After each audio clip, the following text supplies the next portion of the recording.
Il y a un certain nombre d'évidences que les chrétiens ou les anti-juifs, antisémites doivent avoir en tête.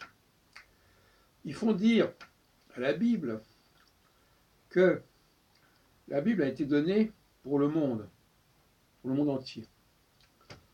Et ils veulent déposséder les Juifs de leurs privilèges, de leur monopole sur la question de l'alliance. Alors ils utilisent parfois des arguments assez spécieux, comme par exemple l'idée que, puisqu'on dit que Israël doit éclairer le monde, ça veut donc dire que le message biblique s'adresse à tout le monde. Mais peut-être en effet, mais ça veut pas dire que les gens peuvent devenir juifs. Il y a là une sorte de sophisme assez comique, à vrai dire. Une lampe qui est la lune, par exemple, elle est éclairée par le soleil. Mais elle n'est pas le soleil. Elle ne devient pas le soleil. Quand nous sommes éclairés par quelque chose, nous ne devenons pas la source de lumière, pour autant. Nous sommes marqués, nous sommes influencés par cette lumière, mais nous ne devenons pas la source. C'est très curieux cette volonté de dire, puisque je reçois la lumière, je suis donc la lumière.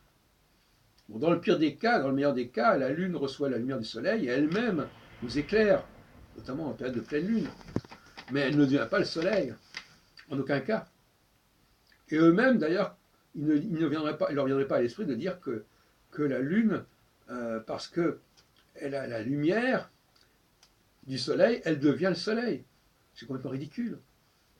Voilà ce genre d'affirmation qu'on peut complètement désamorcer quand on prend des exemples en dehors du sujet en question.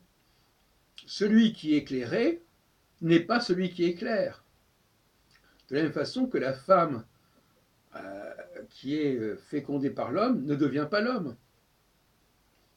Et ça, c'est ce que j'appelle la perversion de l'interface.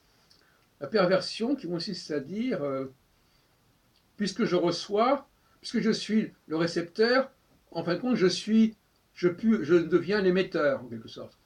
Alors, quelque part, bien sûr, les chrétiens peuvent être marqués par le judaïsme et eux-mêmes rayonner autour d'eux. Mais ils ne deviennent pas juifs pour autant. Ils peuvent se substituer aux juifs si ça les amuse, mais ils ne deviennent pas juifs. Et personne n'a jamais dit, on fait dire aux textes que les textes ne disent pas. Et d'ailleurs, de manière générale, c'est un peu le problème des chrétiens. Ils trafiquent le texte, ils trafiquent sa signification, son interprétation de manière absolument éhontée. Et c'est vraiment extraordinaire, ce manque cette façon de mentir, de voler, d'usurper, sans aucun scrupule, qui marque, qu'on le veuille ou non, la démarche chrétienne. La démarche chrétienne, c'est d'être une interface entre le monde païen et le monde juif, notamment par le biais de ces païens qui ont vécu au milieu des juifs, qui étaient des émigrés au milieu des juifs, et qui effectivement jouaient le rôle d'interface. Mais en aucune façon, ces païens qui vivaient au milieu des juifs devenaient des juifs. C'est une plaisanterie. Même s'ils subissaient leur loi, ils n'étaient pas juifs pour autant, comme par exemple pour le Shabbat.